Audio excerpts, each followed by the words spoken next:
El fallo Rizzo uno puede analizarlo desde tres perspectivas, o el fallo Rizzo ofrece tres variables de análisis. Del considerando 6 al considerando 13, sumado al considerando 27, la Corte Suprema de Justicia elabora una tesis de filosofía moral y filosofía política que de alguna manera reafirma y refunda el paradigma constitucional argentino desde la perspectiva de un Estado constitucional y convencional de derecho. Del considerando 14 al considerando 28, el caso Rizzo ofrece la posibilidad de ver cómo la Corte Suprema de Justicia, mediante distintos métodos de argumentación o interpretación constitucional, como bien decía el doctor Badeni, interpreta y analiza los alcances del artículo 114 de la Constitución. Y del considerando 29 al considerando 43, vemos cómo esas tesis de filosofía moral, filosofía política, esa interpretación constitucional o el desarrollo de una teoría de la argumentación constitucional sobre los alcances del 114 son utilizados para analizar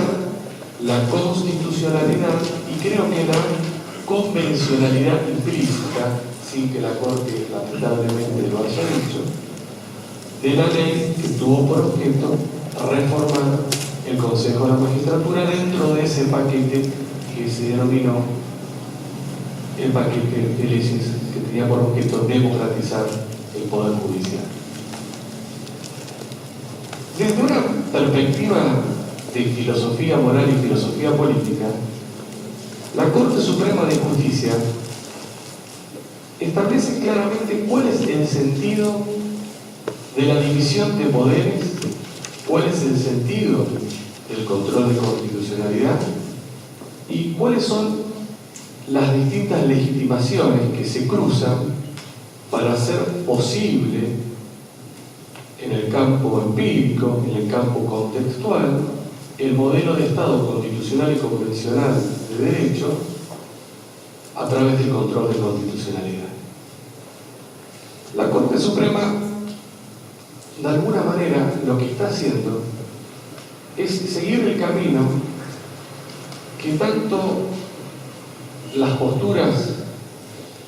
que han defendido desde un ámbito contramayoritario, que la última palabra la tiene que tener los representantes del pueblo,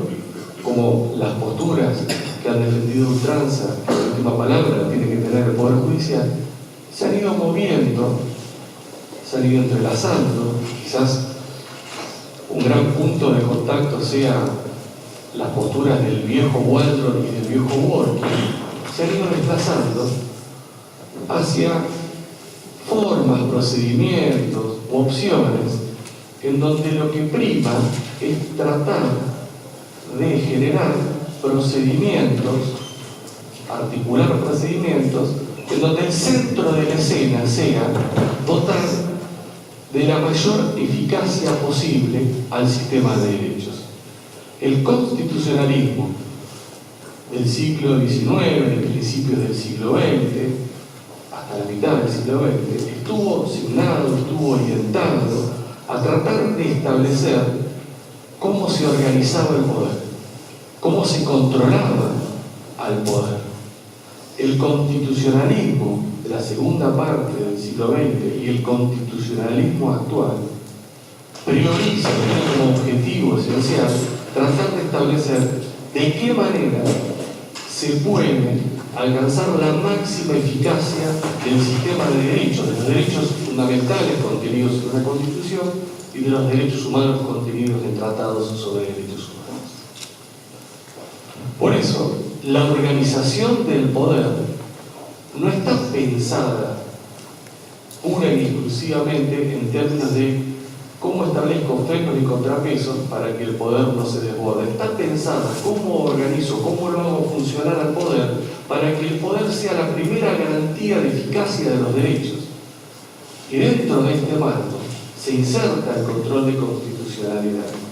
como una forma de la expresión de uno de estos poderes para tratar de darle la máxima satisfacción al sistema de derechos.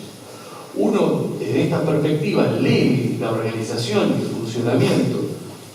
del poder en clave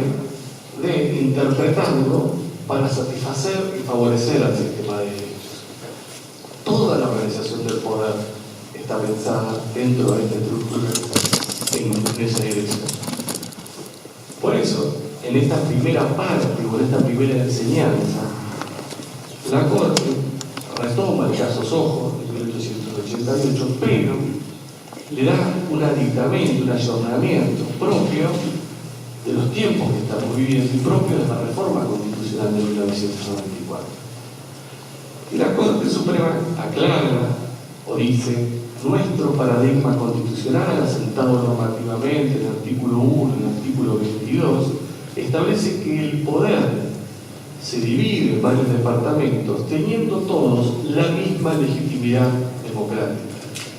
Podremos tener distintos orígenes, pero todos tenemos la misma legitimidad democrática. ¿Y cuál es la regla de la conformación de los poderes dentro de este paradigma? Dice la Corte que los poderes solamente pueden hacer todo aquello que esté expresamente permitido,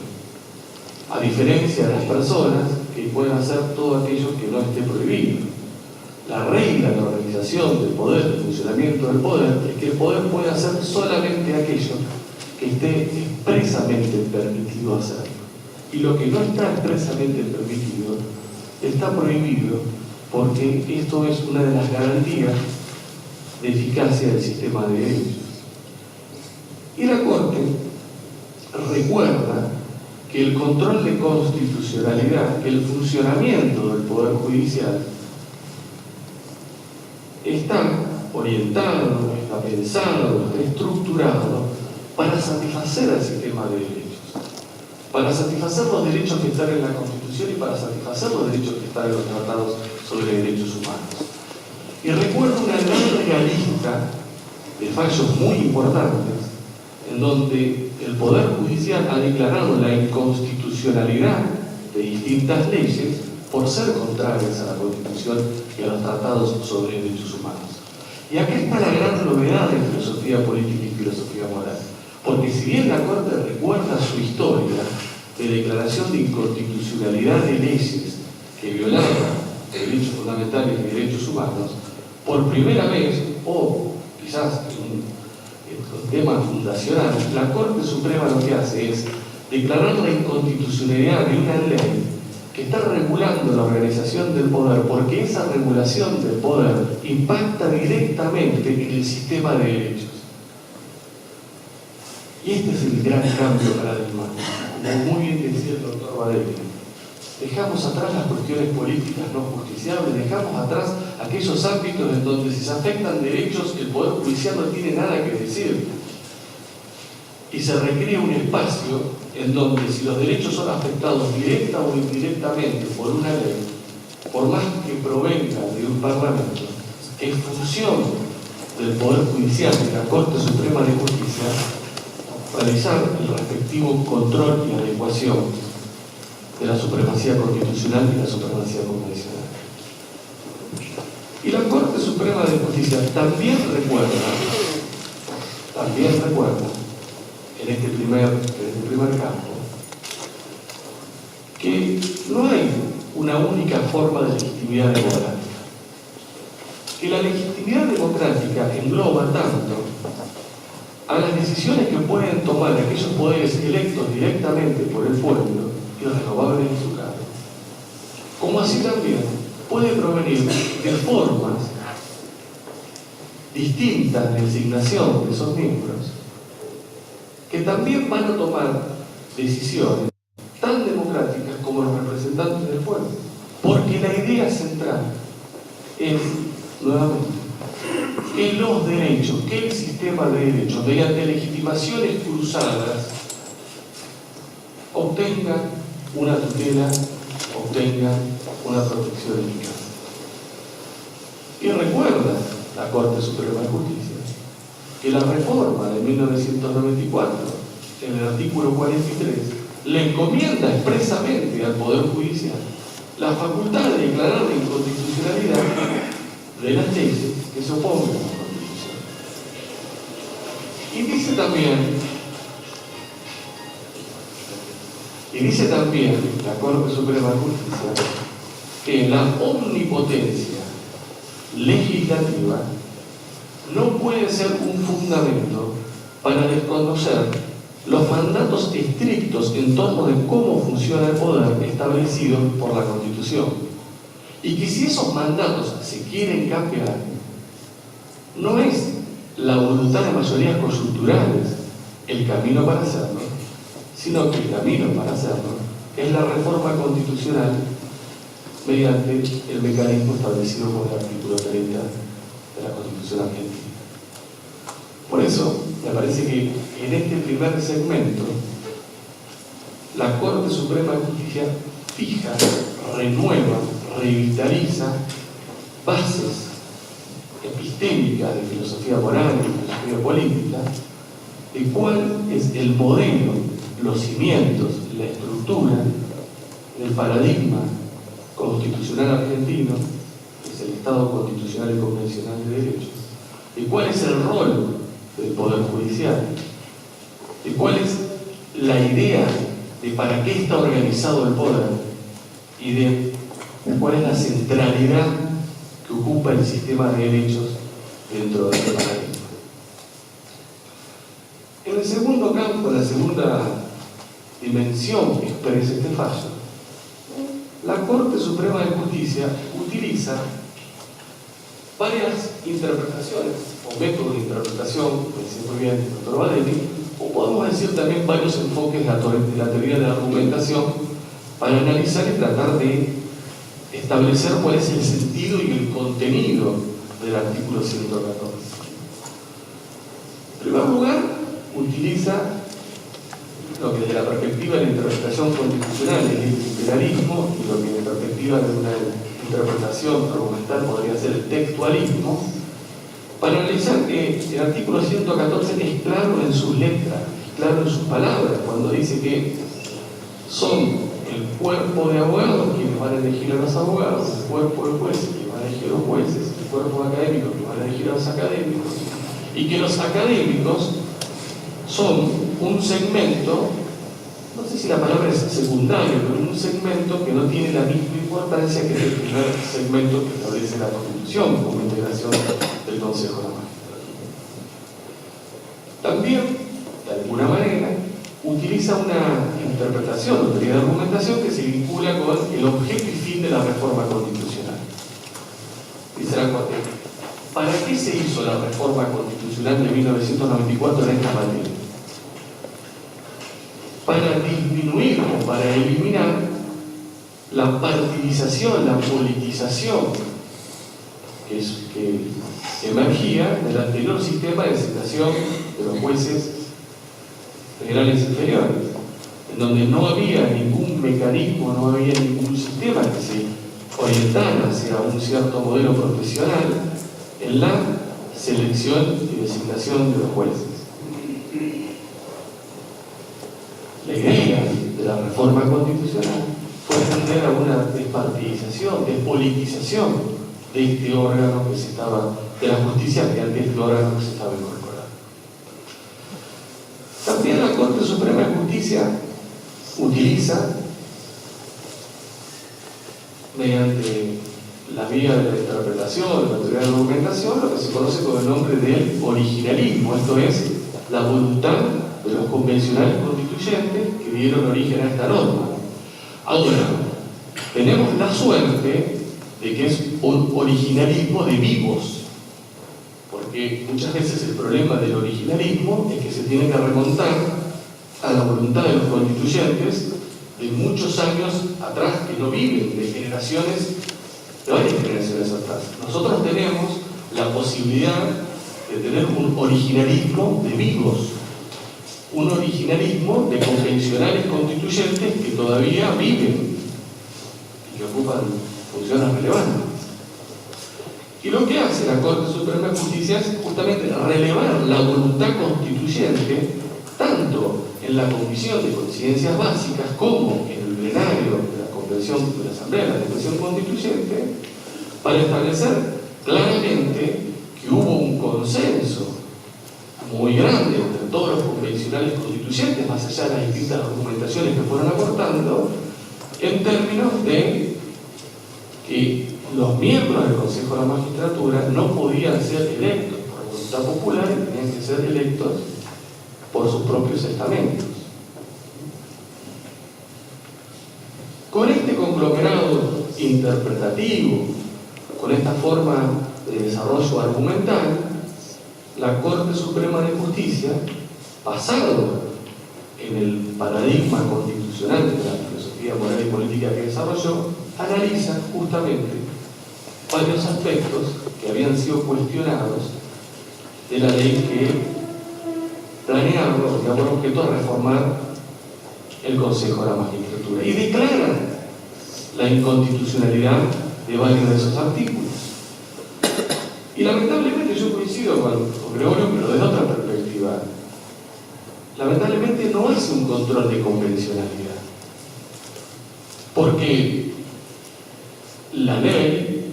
tal cual fue sancionada, fue duramente cuestionada por la Relatora de Naciones Unidas en términos de que violaba el Pacto de Derechos Civiles y Políticos. No solamente la ley de reforma del Consejo de la Magistratura estaba violando el marco establecido en el campo de la organización del poder para la integración y funcionamiento del Consejo de la Magistratura, con la idea de garantizar la independencia del Poder Judicial, sino que también estaba violando los derechos consagrados en el Pacto de Derechos Civiles y Políticos en términos de la garantía de independencia e imparcialidad del Poder Judicial. También resguarda los derechos humanos consagrados en el Pacto de Derechos Civiles y Políticos. Y quizás hubiera sido una muy buena oportunidad para que la Corte no solamente hiciera un control de constitucionalidad, de resguardo de los derechos de forma indirecta en los términos de organización del poder, sino también una muy buena oportunidad de que hubiera hecho un control de convencionalidad de la organización del poder en términos de resguardo de los derechos humanos consagrados en varios de los instrumentos internacionales que tienen jerarquía constitucional. Y de esta manera, la Corte Suprema de Justicia declara la inconstitucionalidad de varios artículos en lo que hace a la forma de elección de los miembros del Consejo de la Magistratura, estableciendo claramente que la Constitución solamente posibilita, cuando la Constitución ha querido que un determinado órgano sea electo popularmente, lo ha establecido expresamente en la Constitución, y que nunca en nuestra historia institucional se han creado por vía legislativa cargos para ser electos popularmente que no tuvieran en la Constitución la posibilidad de ser electos popularmente. Y que la elección popular en distrito único, junto con un candidato a presidente y vicepresidente de jueces que van a conformar el Consejo de la Magistratura y van a seguir siendo jueces, como decía el doctor Badeni,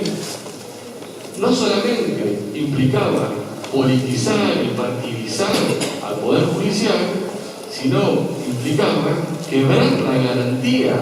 de independencia y imparcialidad del Poder Judicial, pensado, imaginado, ideado como parte de la organización del poder que tiene como función esencial resguardar el sistema de derecho. ¿Cómo alguien que siendo juez hacía una campaña electoral con un presidente o vicepresidente que después es electo, iba después a controlar a ese gobierno en su carácter de juez?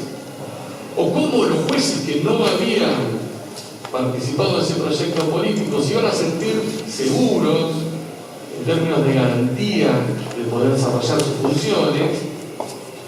si existía un consejo de la magistratura integrado por pares que habían participado en una campaña política sometidos al escrutinio electoral? Porque ahí dice la Corte claramente, si los jueces son designados por una forma de legitimación democrática distinta a la voluntad popular, el órgano que forma parte de este procedimiento de selección, los integrantes de este órgano, no pueden desconocer esta legitimidad distinta a la voluntad popular, pero tan democrática como la voluntad popular. Y quizás el contexto o lo empírico nos podría dar una imagen de lo que hubiera sucedido si esta ley se hubiera aplicado. Porque esta ley establecía que el que ganaba en el distrito único, si llevaba una mayoría, en términos de que con la reforma del régimen de mayoría, que pasaba de 2 tercios a mayoría a mitad más 1, para la toma de decisiones, el que ganaba la elección en distrito único se llevaba la mayoría del Consejo de la Magistratura y podía hacer del funcionamiento del Consejo de la Magistratura lo que quisiera en términos de suspender a un juez y someterlo a juicio político, de sancionarlo disciplinarmente, de manejar el presupuesto del Poder Judicial. Pensemos hoy que con la última elección, el actual gobierno, habiendo sacado el 26% de los votos, se hubiera quedado con todo el Consejo de la Magistratura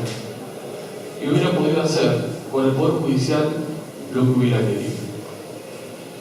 Y la Corte Suprema de Justicia, en lo que es este último segmento, también realiza algo muy particular, que es denunciar las distintas situaciones de discriminación por motivo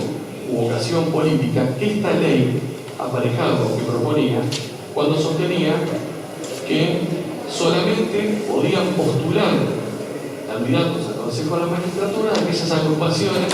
que tuvieran candidato a presidente o vicepresidente, o que no se podían conformar agrupaciones exclusivamente para poder postular candidatos, o que para poder postular candidatos a presidente y vicepresidente de la misma boleta con candidato al Consejo de la Magistratura, se tenía que reconocer personería en más de 18 distritos. Parece que solamente el actual gobierno, el partido del actual gobierno tenía esta potestad o esta capacidad de presentar candidatos a consejero de la magistratura junto con el candidato a vicepresidente y vicepresidente, en el caso de legisladores, en una misma lista. Para terminar, quisiera leer el considerando 13 infine del fallo Rizzo, y quizás es una acabada síntesis precisa de estas tres dimensiones, estas 3 ópticas que el fallo Rizzo nos plantea y que el fallo Rizzo nos ofrece. Dice la Corte Suprema de Justicia: las decisiones de los poderes públicos, incluidas las del Poder Judicial, se encuentran sometidas y abiertas al debate público y democrático. Es necesario y saludable que exista ese debate, pero ello no puede llevar a desconocer ni las premisas normativas sobre las que se asienta el control judicial de constitucionalidad, ni que este sistema está, en definitiva, destinado a funcionar como una instancia de protección de los derechos fundamentales de las personas y la forma republicana de gobierno. En este marco, los jueces deben actuar en todo momento en forma independiente e imparcial, como custodios de estos derechos y principios, a fin de no dejar desprotegidos a todos los habitantes de la nación frente a los abusos de los poderes públicos o fácticos. Sojo en 1888, Rizzo en el año 2013, fallos fundantes del Estado constitucional y convencional de derecho. Muchas gracias.